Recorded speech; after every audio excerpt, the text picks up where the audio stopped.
Voter പട്ടികയിൽ പേര് ചേർക്കുന്ന നടപടികൾ അവസാനിച്ച കഴിഞ്ഞ 12-ന് ശേഷം പ്രഖ്യാപിക്കാനിരുന്ന KPCC പുനഃസംഘടനാ പട്ടികയാണ് നേതാക്കൾക്കിടയിലെ അവസാനിക്കാത്ത തർക്കങ്ങളെ തുടർന്ന് അനിശ്ചിതമായി നീളുന്നത്. ഗ്രൂപ്പ് താൽപര്യങ്ങളടക്കം സംരക്ഷിച്ചുകൊണ്ട് ജില്ലകളിൽ നിന്ന് കൈമാറിയ ഭാരവാഹികളുടെ എണ്ണം ഗണ്യമായി ഉയർന്നതോടെയാണ് ഈ പരിഗണനാ ലിസ്റ്റിൽ നിന്ന് പട്ടിക തയ്യാറാക്കുക നേതൃത്വത്തിന് മുമ്പിൽ വെല്ലുവിളിയായി മാറിയത്.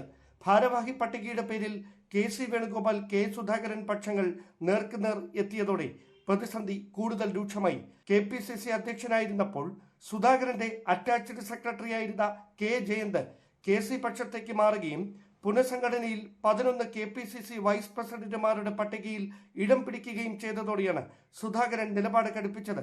അധ്യക്ഷ സ്ഥാനമാറ്റവുമായി ബന്ധപ്പെട്ടുണ്ടായ തർക്കങ്ങളിൽ പരസ്യ പ്രതികരണം നടത്തി പാർട്ടിയെ വെട്ടിലാക്കിയ സുധാകരൻ പുനഃസംഘടനയുടെ പേരിലും സമാന നിലപാട് സ്വീകരിച്ചാൽ തദ്ദേശ തെരഞ്ഞെടുപ്പിന് ഒരുങ്ങുന്ന പാർട്ടിക്ക് അത് തലവേദനയായി മാറുമെന്ന തിരിച്ചറിവിലാണ് ഹൈക്കമാൻഡ് നേതൃത്വം സമവായ ചർച്ചകൾ തുടരുന്നത്.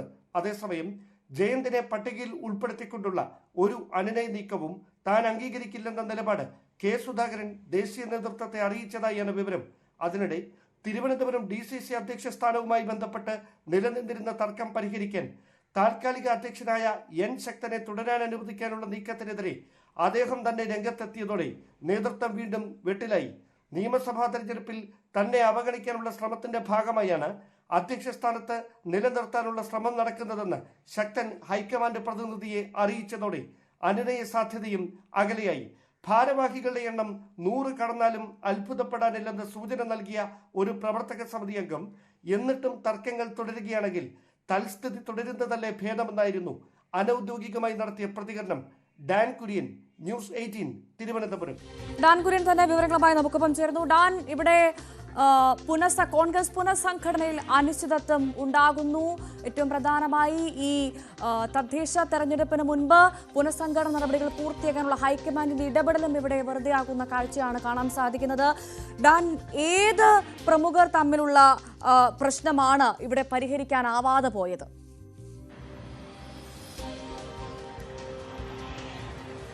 അതായത് കഴിഞ്ഞ 12-ാം തീയതി വോട്ടർ പട്ടികയിൽ പേര് ചേർക്കുന്നതിനുള്ള അവസാന ദിവസമായിരുന്നു. അതിന് തൊട്ടു പിന്നാലെ തന്നെ ഈ പുനഃസംഘടനാ പട്ടിക പ്രഖ്യാപിക്കുക എന്ന ലക്ഷ്യത്തോടെയാണ് കഴിഞ്ഞ 5-6 തീയതികളിൽ KPCC അധ്യക്ഷൻ സണ്ണി ജോസഫ്, പ്രതിപക്ഷ നേതാവ് VD സതീശൻ, മുതിർന്ന കോൺഗ്രസ് നേതാവ്, പ്രവർത്തക സമിതി അംഗം കൂടിയായ രമേശ് ചെന്നിത്തല ഉൾപ്പെടെയുള്ള നേതാക്കൾ ഡൽഹിയിലെത്തുകയും MP-മാർ ഉൾപ്പെടെയുള്ളവരുമായി ഇതുമായി ബന്ധപ്പെട്ട വിശദമായ ചർച്ചകൾ നടത്തുകയും അതിനുശേഷം ഉടൻ തന്നെ പ്രഖ്യാപനമെന്ന തീരുമാനത്തിലേക്ക് കാര്യങ്ങളൊക്കെ എത്തിച്ചേരുകയും ചെയ്തത്. പക്ഷേ അപ്പോഴും ജംബോ കമ്മിറ്റി ആയിരിക്കും വരിക എന്ന തരത്തിലുള്ള സൂചനകളൊക്കെ നേരത്തെ തന്നെ പുറത്തു വരുന്നുണ്ടായിരുന്നു. അതിനിടയിൽ KC വേണുഗോപാൽ പക്ഷവും K സുധാകരൻ പക്ഷവും തമ്മിലുണ്ടായ ഒരു തർക്കമാണ് വലിയ തരത്തിൽ ഈ പുനഃസംഘടന അനിശ്ചിതത്വത്തിലാക്കിയിരിക്കുന്നതെന്ന് വേണം പറയാൻ. റിപ്പോർട്ടിൽ നമ്മൾ സൂചിപ്പിച്ച പോലെ KPCC അധ്യക്ഷനായിരുന്നപ്പോൾ K സുധാകരന്റെ അറ്റാച്ച്ഡ് സെക്രട്ടറി ആയിരുന്ന K ജയന്തിനെ KPCCയുടെ വൈസ് പ്രസിഡന്റ് ആക്കാനുള്ള ഒരു തീരുമാനത്തിലേക്ക് KC വേണുഗോപാൽ പക്ഷം എത്തിയതോടെയാണ്, അല്ലെങ്കിൽ KC വേണുഗോപാൽ അതുമായി ബന്ധപ്പെട്ട നീക്കം നടത്തിയതോടെയാണ് സുധാകരൻ ഇടഞ്ഞത്. തനിക്കൊപ്പം നിന്നിരുന്ന വിശ്വസ്തൻ പിന്നീട് KC വേണുഗോപാലിനൊപ്പം പോവുകയും അതിന്റെ പേരിൽ അങ്ങനെ കൂറുമാറിയതിന്റെ പേരിൽ KPCC വൈസ് പ്രസിഡന്റ് സ്ഥാനത്തേക്ക് എത്താൻ ശ്രമം നടത്തുകയും ചെയ്യുന്നത് അംഗീകരിക്കാനാവില്ല എന്ന നിലപാടിലായിരുന്നു സുധാകരൻ. ഇതുമായി ബന്ധപ്പെട്ട് കഴിഞ്ഞ ദിവസം നമ്മൾ തന്നെ നൽകിയ ഒരു വാർത്തയ്ക്ക് പിന്നാലെ K ജയന്ത് K സുധാകരനെ വീട്ടിലെത്തിക്കണ്ട് സംസാരിക്കാൻ നീക്കം നടത്തിയിരുന്നു. പക്ഷേ അപ്പോഴും സുധാകരൻ അനുനയ നീക്കത്തിന് വഴങ്ങിയിട്ടില്ല എന്നാണ് ലഭിക്കുന്ന വിവരം.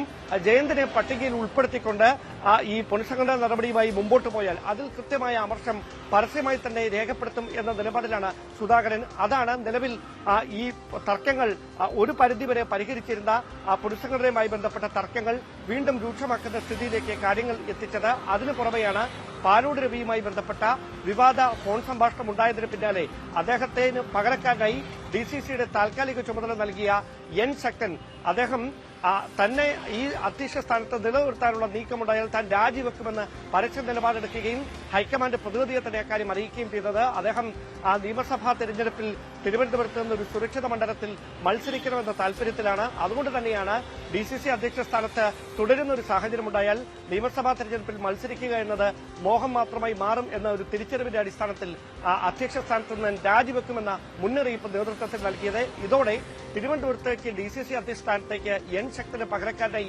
ആരെ കണ്ടെത്തും എന്നത് നേതൃത്വത്തിന് മുമ്പിൽ ഒരു കീറാമുട്ടിയായി മാറുന്ന സാഹചര്യമാണ് ഉണ്ടായത്. അതിനിടയിലാണ് തദ്ദേശ തെരഞ്ഞെടുപ്പുമായി ബന്ധപ്പെട്ട ഒരുക്കങ്ങളിലേക്ക് പാർട്ടി കടക്കേണ്ടത് അനിവാര്യമായി മാറിയിരിക്കുന്ന ഒരു സാഹചര്യം ഉണ്ടായിരിക്കുന്നത്. അതായത് കെ സുധാകരൻ അധ്യക്ഷ സ്ഥാനത്ത് നിന്ന് മാറി ഏതാനും മാസങ്ങൾ മാത്രമേ ആയിട്ടുള്ളൂ സണ്ണി ജോസഫ് ചുമതല ഏറ്റെടുത്ത്.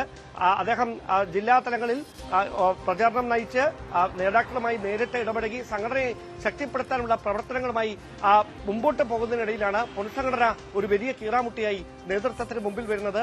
അതിനിടയിലാണ് ഈ തദ്ദേശ തെരഞ്ഞെടുപ്പിലേക്ക് സംസ്ഥാനം നീങ്ങുന്ന ഒരു സാഹചര്യം കൂടെ ഉണ്ടായിരിക്കുന്നത്.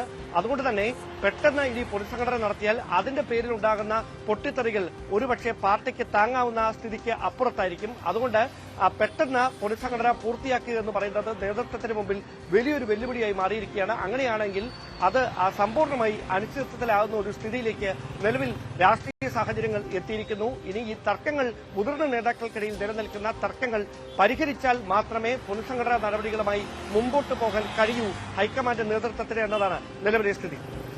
അതാണ് എന്തായാലും നേതാക്കൾ തമ്മിലുള്ള കൊമ്പ് കോർക്കലിൽ പുനഃസംഘടന പാളി എന്ന് വ്യക്തം. ഡാൻ കുര്യനാണ് വിവരങ്ങൾ നൽകിയത്.